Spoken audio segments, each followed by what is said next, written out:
Before we get into the video, could everyone please subscribe to my channel? Thank you so much. I'll never forget the way my daughter looked at me that day. Not with anger, not with confusion, but with this calm, quiet kind of sadness, like she understood something the rest of us hadn't yet figured out. It was my sister's birthday, Kaylin, my mom's favorite. Now I know you're not supposed to say that. You're not supposed to admit that favoritism exists in a family, especially when you're the other child. But it's true. It's always been true. And somehow over the years I learned to live with it. But what happened that day, I don't think I'll ever live that down.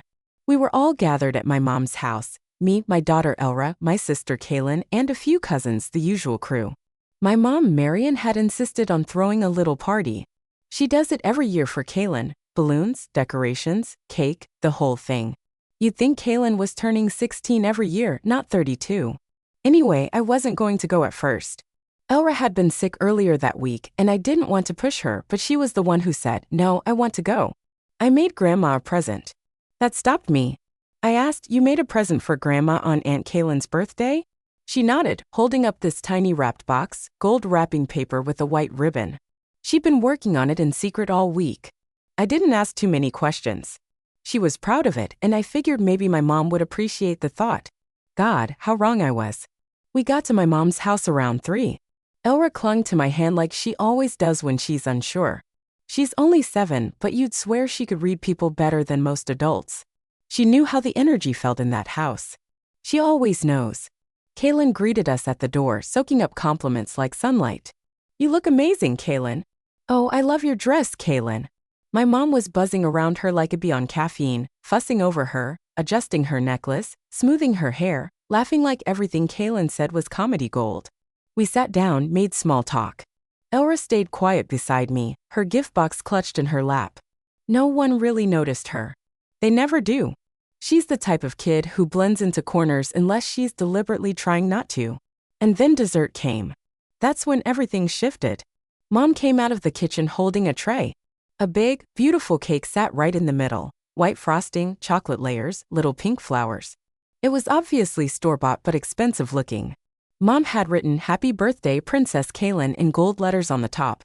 She handed out slices, one to Kaylin, one to me, one to everyone else. Then she turned to Elra, and I swear to you, she didn't miss a beat. She placed a small plate in front of my daughter, but it wasn't cake. It wasn't anything sweet. It was ice, crushed ice. Like the kind you scoop out of a freezer drawer. A little clear pile sitting on a white plate. No explanation, no joke, no apology. Elra looked at it, then looked up at her grandmother. "Why?" And my mother just smiled. Not kindly, not gently. She said, "You need to learn about hardship, sweet. Not everything in life comes with frosting and candles." I blinked. I thought I'd misheard her, but she wasn't joking.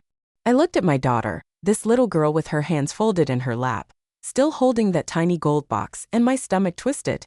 She didn't cry. She didn't pout or complain. She just nodded. "Okay, Grandma," she whispered. Everyone laughed, not loud, just those awkward polite chuckles. Kane rolled her eyes like Elra was being dramatic. No one defended her, not even me. I should have said something right then. I should have stood up and taken my daughter home, but I froze.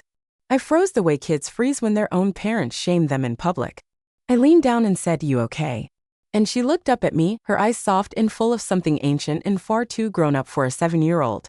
Then she said quietly, "Can I give Grandma my gift now?" And right then, I knew something was about to happen, something that none of us could take back. I never meant to raise my daughter the opposite of how I was raised. It just happened. My name's Talia. I'm 36, a single mom, and depending on who you ask, either too soft or just doing my best in a world that doesn't always make sense. I've spent most of my adult life walking the tightrope between protecting my daughter and not disappointing my own mother. It's harder than it sounds. My mom, Marion, is the kind of woman who thinks emotions are something you outgrow. She came from the kind of childhood where you didn't cry unless you were bleeding, and even then, only if it was bad. She raised me the same way. Love in her eyes was discipline. Tough love. No excuses. No softness. She didn't hit us. She never had to. Her silence could split you in two. Her disappointment could bend steel. And then there's my sister, Kaylin. If I was the trial run, Kaylin was the polished version, the one who got the hair bows, the praise, the second chances. She was always good at being the favorite, charming, pretty, agreeable when it mattered. And Mom adored her. Still does. I used to think I was imagining it until I had a daughter. Elra is 7 now, but even when she was little, I knew she was different. She's one of those kids who feel everything, you know the type. She notices when someone else is sad, even if they're smiling. She'll give her last sticker to a crying classmate. She'll ask me why people lie when they say they're fine. She's pure-hearted, thoughtful in a way that sometimes takes my breath away. And I'll admit it, I shield her. I protect her, maybe more than I should. Not because she's fragile, but because I know the world will try to make her harder, colder, sharper, just like it did to me. But there's one person I can't protect her from completely. My mother doesn't know the full story. She only knows that Grandma Marian is difficult. She's polite to her, always respectful, but she also keeps her distance. My mom doesn't do softness. She doesn't say, I love you, and she rarely smiles at Elra unless it's part of some performance in front of other adults. Still, Elra made her a gift the week before Kaylin's birthday. I noticed her working at the kitchen table after school, tongue stuck out in concentration, crayons scattered everywhere, glitter on her cheeks. I thought she was making a birthday card for Kaylin, but when I asked, she said, nope, it's for Grandma. I was surprised, honestly. I asked why, and she said, because she misses Grandpa. I want to make her smile. That stopped me cold. My dad passed away 3 years ago. Ira was just 4, but they were close. He was the only person who made space for her in that house. He used to sneak her peppermints and sing lullabies in his gravelly baritone. After he passed, something in my mom hardened even more. She started talking about being realistic, not raising a snowflake, and learning to cope. I never told Ira that. I never said any of that out loud, but somehow she felt it. She knew. The day of Kaylin's birthday came. I dressed her in her favorite lilac dress. She tied her hair in a ribbon and held that gold-wrapped gift like it was a treasure. I asked one more time, are you sure you want to go? She nodded. So we drove to my childhood home, a small ranch house tucked at the edge of town. It always felt colder inside than it should. The living room was still covered in beige carpet that hadn't changed since the 90s, with picture frames lining the walls, every one of Kaylin or the grandkids who weren't mine. When we walked in, I could feel it right away, that familiar hierarchy. Kaylin was the star, Mom the director, and everyone else in the audience. Ira and I were just background. Elra sat quietly, clutching her gift box. I wanted to tell her we didn't have to stay, that we could just leave, go get pizza, do something fun. But I kept quiet. I always keep quiet around my mother. I don't know why I thought this time would be different. She was only 7, but she already understood the rules of the room better than I ever did. Smile, sit still, don't speak unless spoken to. And yet she still brought that gift, a quiet offering of love to someone who never showed her much in return. Looking back now, I realized that box was more than a gift. It was a test, not for Ira, but for the rest of us, and we were about to fail it. The dinner itself was fine, polite conversation, half-warm smiles, everyone pretending this was a happy occasion. But even then I could feel it building, something off, something brewing just beneath the surface. Kaylin was glowing. She always is when she's the center of attention. She wore a coral wrap dress, full makeup, gold earrings that sparkled every time she tilted her head to laugh at one of Mom's comments. She always knew how to perform, and Mom loved her for it. I don't even think Kaylin realizes how much of her personality is shaped by the applause she's learned to expect. Ira sat next to me quiet as ever. She didn't complain, didn't fidget. She just watched, studied. She's got these huge hazel eyes that seemed to take in every detail, and she used them like mirrors reflecting the energy around her. Her little gift box was still in her lap, untouched. She held it like something sacred. My mom floated from chair to chair, refilling drinks, complimenting Kaylin's job promotion. You deserve it, honey. You've worked so hard and making passive-aggressive jabs in my direction. Still doing the part-time hours, Talia? Must be nice to have so much free time. I didn't respond. I never do. Not anymore. When dinner wrapped up, she clapped her hands together like she was calling a class to attention. All right, who's ready for dessert? I perked up a little, just slightly. She loves cake, especially chocolate. I could see that flicker of excitement cross her face, just for a second. She didn't say anything, but I saw it, and I wish I hadn't because what came next I still can't believe happened. Mom walked back in holding a tray. Right in the center was a picture-perfect cake, tall layered with thick white frosting and gold lettering across the top. Happy birthday, Princess Kaylin. Real gold flakes too. I could tell it probably cost more than my weekly groceries. She served Kaylin first, of course, a big slice. then the cousins, then me. And then she turned to Era and placed a white dessert plate in front of her, but there was no cake. It was a plate of crushed ice. Not sculpted, not fancy, just freezer ice. Sharp, jagged chunks melting into a shallow puddle. No explanation, no smile, just ice. Elora stared at it, then looked at my mom. "Why?" she asked so softly I almost didn't hear it. And my mom said calmly, "Because not every child needs cake, sweetheart. You need to learn hardship. Life isn't fair, and the sooner you understand that, the better." That was it. That was the moment the room went still. Nobody said anything. Not my sister, not the cousins, not even me. Elora didn't cry. She didn't even flinch. She just looked down at the ice like she was trying to understand how it made sense, like she was doing the emotional math and coming up short. I looked around the table.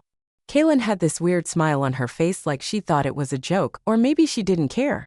The others were quiet, shifting in their seats, pretending not to see it.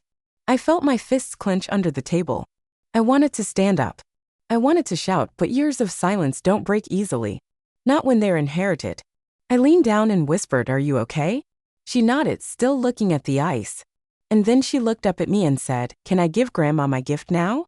That was the moment everything inside me cracked. This child, the soft, sweet girl who had just been humiliated in front of her family, still wanted to give her gift. Still wanted to be kind. Still believed that maybe, just maybe, love would be enough to make someone like my mother soften even a little. I didn't know what to say. I just nodded. She picked up her little box wrapped in gold paper, tied with a white ribbon, and stood up. Everyone turned to look at her. She walked toward my mom slowly, carefully, and for the first time that entire day, my mother looked unsure because this wasn't part of the script. "Elora held out the box for you, Grandma." My mom hesitated, took it without smiling. The room held its breath, and that's when the real story began. There was something about the way Elora stood in front of my mother, holding out that little gold box, that made the entire room fall silent. She didn't say anything else. She didn't explain. She just waited. She looked so small, 7 years old, barely past my mom's waist, her hair tied back in that lavender ribbon she picked out herself. Her hands were steady. Her eyes, wide, clear, unblinking, were fixed on Marion like she was offering a second chance instead of a present. And maybe in a way she was. My mother didn't move right away. You could tell she didn't know what to make of it. She was caught off guard. My mother is never caught off guard. She looked at Elora, then at me, back at the box, and finally, slowly, she reached out and took it. There was a moment where I actually held my breath. Not because I thought something magical was about to happen, but because I was terrified that my mom might mock it, say something like, "You didn't have to do this," in that tone that meant, you shouldn't have, or worse, open it, glance inside, and toss it aside like a piece of scrap paper. But she didn't open it right away. She just held it. And in that silence, Kane muttered under her breath, "What is it, a drawing?" I shot her a look, and for once, she looked away. Everyone else stayed quiet, watching. There was a stillness I hadn't felt in that house in years, like every wall, every framed photo, every person in that room was holding their breath with me. Elora stood there waiting. And then my mother sat down slowly in her chair and started unwrapping the ribbon. She wasn't smiling. She wasn't talking. She just pulled at the white ribbon with one hand, untapped the ends of the gold paper, and unfolded it carefully, almost methodically. Inside the box was something wrapped in tissue. My mom peeled it back, revealing a silver picture frame, simple, elegant. Inside the frame was a photo I knew. I knew which photo it was before she turned it around. It was the last picture we had of my father, her husband, before he passed. In it, he was sitting in his recliner, holding Elora on his lap. She was about 4 at the time, wearing pajamas covered in little moons. She had one hand on his chest, and he was smiling down at her, his big, weathered hand covering hers. It was one of the only times I ever saw him look truly at peace. And on the back of the frame, written in Elora's careful, crooked handwriting, were the words, "For Grandma, so she doesn't forget who taught me to be kind." I saw my mother's hands tremble. For the first time in I don't even know how long, she looked like she didn't know what to do. Her mouth parted slightly, but no sound came out. Her shoulders, her chest rose and fell with a shaky breath. Kane leaned forward to see what was in the box. When she did, she froze too. Elora just stood there. She wasn't smiling. She wasn't looking for praise or approval. She wasn't trying to fix anything. She was simply giving love where she felt it was needed most, even if it hadn't been earned, even if it wouldn't be returned. And in that moment, something shifted. Not just in the room but in me. I had been quiet for too long. I had been afraid of standing up to my mother, afraid of being seen as dramatic or ungrateful or too emotional. But my daughter wasn't afraid. She stood there in the face of rejection and still chose to offer love. And my mother, this woman who had spent her whole life trying to teach strength by withholding softness, was suddenly exposed by a 7-year-old who gave more grace in 5 seconds than most adults do in a lifetime. She didn't say thank you. She didn't cry. She didn't speak at all. But she held that frame in both hands and stared at it like it was the first real thing she'd seen in years. And for the first time since we'd walked into that house, I didn't feel invisible. I felt like something had cracked open.